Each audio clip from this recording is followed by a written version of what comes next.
South Korea की एक दुकान से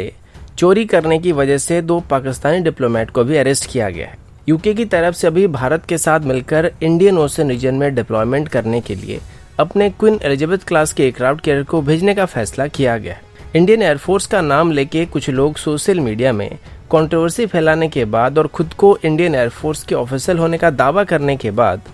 इंडियन एयरफोर्स की तरफ से ऑफिशियली क्लैरिफाई किया गया कि इनके साथ इंडियन एयरफोर्स का कोई लेना देना नहीं है। क्या सच में अभी अर्जुन MK-1A टैंक्स की फायर पावर को राजस्थान की पोखरण फायरिंग रेंज में टेस्ट किया गया था? और अंत में ग्लोबल डिफेंस बजट की लिस्ट में रशिया को ओवरटेक करने के बाद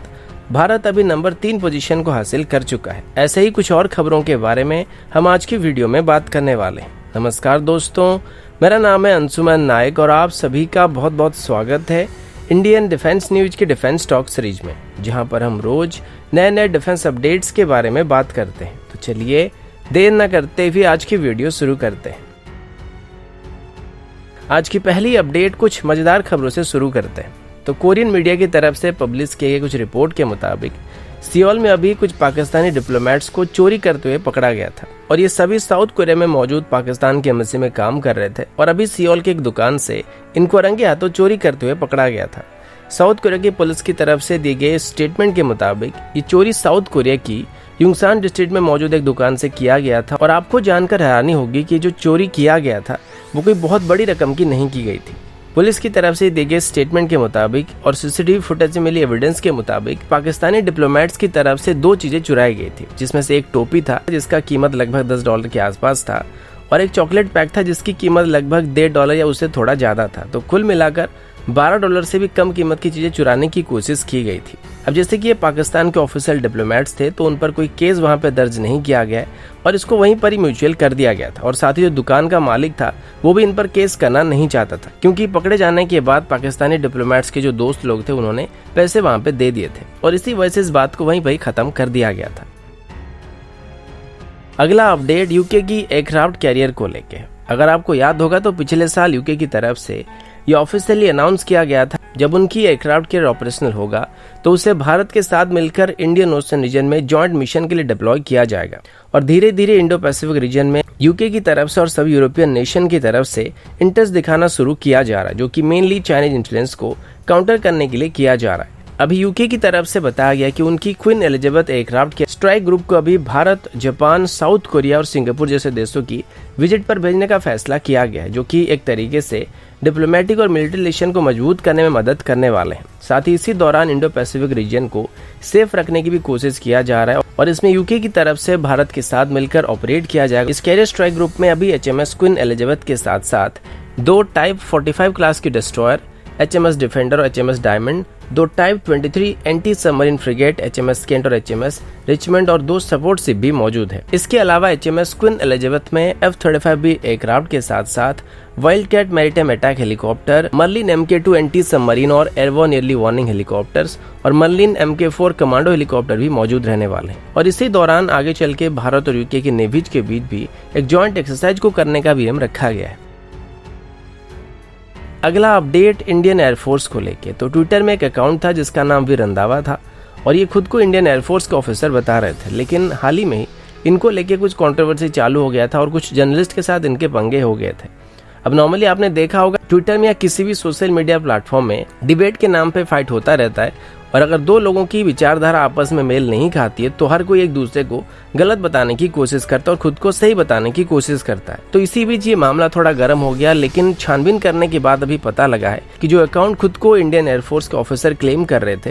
वो दरअसल इंडियन एयरफोर्स के ऑफिसर नहीं थे। इसको लेके अभी इंडियन एयरफोर्स की तरफ से और डिफेंस मिनिस्ट्री की तरफ से एक ऑफिशियल प्रेस रिलीज को भी इशू किया गया था, जिसमें ये क्लैरिफाई कर दिया गया है कि ये जो कंट्रोवर्शियल अकाउंट है इसका इंडियन एयरफोर्स के साथ कोई लेना देना नहीं है। यानी कि ये अभी इंडियन एयरफोर्स में कोई भी ऑफिशियल पोस्ट में मौजूद नहीं है और ना ही इंडियन एयरफोर्स से रिटायर करने वाले कोई ऑफिसर है, यानी कि इन्होंने कभी भी इंडियन एयरफोर्स ज्वाइन नहीं किया है। लेकिन फिर भी ये खुद को इंडियन एयरफोर्स के ऑफिसर बताकर ट्विटर में अकाउंट खोल के बैठे थे और इनकी कंट्रोवर्शियल स्टेटमेंट की वजह से जब इंडियन एयरफोर्स के ऊपर ब्लेम डाला गया तो इंडियन एयरफोर्स की तरफ से क्लैरिफाई कर दिया गया कि ये इंडियन एयरफोर्स का ऑफिसर नहीं है, तो उनका अपना ओपिनियन वो रख सकते हैं, लेकिन इंडियन एयरफोर्स के साथ इसका कोई लेना देना नहीं है। वैसे अभी अगर आप इसको ढूंढने की कोशिश करेंगे तो आपको अकाउंट नहीं मिलेगा, क्योंकि इसको अभी ट्विटर ने शायद सस्पेंड कर दिया है। अगला अपडेट अर्जुन टैंक को लेके। तो रिसेंटली आपको पता होगा अर्जुन टैंक की MK1A वेरिएंट को इंडियन आर्मी में शामिल करने के लिए ऑफिशियली क्लियर किया गया था और पीएम मोदी जी के द्वारा इनको इंडियन आर्मी में शामिल कराया गया था और इसी के साथ ही इसके 118 यूनिट्स के लिए ऑर्डर को प्लेस किया गया था। लेकिन अभी TNN में इसको लेके कुछ रिपोर्ट सामने आए थे जिसमें यह बताया गया है कि हाल ही में ही इंडियन आर्मी की कुनाक कॉर्प की तरफ से पोखरण फायरिंग रेंज में अर्जुन टैंक की एडवांस वेरिएंट की फायर पावर को टेस्ट किया गया था। वैसे आप सबको पहले से ही पता होगा कि अर्जुन टैंक की जो MK1A वेरिएंट है इसमें लगभग 14 मेजर अपग्रेड किए गए थे और TNN के रिपोर्ट के मुताबिक राजस्थान की पोखरण फायरिंग रेंज में अभी इसको टेस्ट किया गया था और शायद इसे हॉट वेदर कंडीशन में टेस्ट किया गया होगा। लेकिन जब मैंने इंडियन आर्मी की सदर्न कमांड की तरफ से किए गए ट्वीट को देखा तो उसे देखने के बाद मुझे ऐसा लगा कि शायद ये अर्जुन टैंक की MK1A वेरिएंट नहीं था और उस ट्वीट में कहीं पर भी ये मेंशन नहीं किया गया था कि अर्जुन टैंक की MK1A वेरिएंट था। और अभी ये जो इमेज या वीडियो आप लोग देख रहे हैं इसको सदर्न कमांड की तरफ से शेयर किया गया था और इसको देखने के बाद आपको पता लग जाएगा कि अर्जुन टैंक की MK1 वेरिएंट है जिसको राजस्थान में अभी टेस्ट किया गया था। हो सकता है इसमें कुछ अपग्रेडेशन किया गया होगा लेकिन अभी फिलहाल आर्मी की तरफ से इस तक कोई भी इन्फॉर्मेशन नहीं दिया गया। मेनली एक तरीके की एक्सरसाइज थी जिसको वेस्टर्न सेक्टर में कंडक्ट किया गया था और अगर आप अभी भी पहचान नहीं पा रहे हैं तो अगर आप side by side Arjun tank की MK1 वेरिएंट और MK1A वेरिएंट को देखेंगे तो आप आसानी से इसको पहचान पाएंगे कि जिन टैंक के साथ इस एक्सरसाइज को किया गया था वो अर्जुन टैंक की MK1 वेरिएंट थी, ना कि MK1A वेरिएंट था। अगला अपडेट भारत और फ्रांस को लेके। जैसे कि पहले भी मैंने आप सभी को बताया था कि भारत और फ्रांस के बीच अभी एक नेवल एक्सरसाइज को किया जाने वाला था और अभी यह रिपोर्ट के मुताबिक भारत और फ्रांस की नेवीज के बीच अभी एक लार्ज स्केल की नेवल एक्सरसाइज को शुरू किया गया है और इसको कल तक कंडक्ट किया जाने वाला है। इस एक्सरसाइज का नाम एक्सरसाइज वरुणा है और ये इस एक्सरसाइज का 19th एडिशन है। इसमें फ्रांस की एयरक्राफ्ट कैरियर चार्ल्स डी गॉली के साथ साथ पूरी French carrier strike group participate करने वाली है। भारत की तरफ से इसमें अपनी एयरक्राफ्ट कैरियर स्ट्राइक ग्रुप यानी कि INS विक्रमादित्य को भी डिप्लॉय करने का प्लान किया गया था लेकिन अभी इसका शेड्यूल मेंटेनेंस चल रहा है जिस वजह से इस बार इस एक्सरसाइज में ये पार्टिसिपेट नहीं कर सकता है। अब फ्रांस की एयरक्राफ्ट कैरियर की बात करें तो इसका डिस्प्लेसमेंट लगभग 42,500 टन है और अभी इसमें 20 रफाल M के साथ साथ 2 E-2C हॉकाई एयरक्राफ्ट और कुछ मरीन हेलीकॉप्टर इसमें मौजूद हैं। इसमें कैटोवर सिस्टम का इस्तेमाल किया जाता है जिस वजह से ये 3 सेकंड के अंदर ही एक रफाल M को लॉन्च कर सकता है और हर 30 सेकंड के अंतराल में ये एक रफाल को लॉन्च कर सकता है। लेकिन अगर इसको US की न्यूक्लियर पावर कैरियर के साथ कंपेयर किया जाए तो उनके मुकाबले ये साइज में थोड़े छोटे हैं और इनकी कैटापल्ट सिस्टम को US की निमिज क्लास की कैरियर की शॉर्टर वेरिएंट कहा जा सकता है। अब एक चीज यहाँ पर है जिसको भारत को अडॉप्ट करने की जरूरत पड़ सकती है क्योंकि अगर फ्रांस अपनी 42,500 टन डिस्प्लेसमेंट वाले कैरियर को न्यूक्लियर पावर कैरियर बना सकता है तो हम भी अपने फ्यूचर एयरक्राफ्ट कैरियर को न्यूक्लियर पावर बना सकते हैं जिस वजह से इनकी रेंज लगभग अनलिमिटेड होने वाली है। अब हमारी जो फ्यूचर एयरक्राफ्ट कैरियर होने वाला है यानी कि INS विशाल को पहले एक न्यूक्लियर पावर एयरक्राफ्ट कैरियर बनाने का प्लान किया गया था लेकिन बीच में एस्टिमेट किया गया कि इसके लिए एक रिएक्टर को बनाने में हमको लगभग 20 साल लग जाएंगे तो बाद में इसको कन्वेंशनल पावर एयरक्राफ्ट कैरियर बनाने का प्लान किया गया था। लेकिन अभी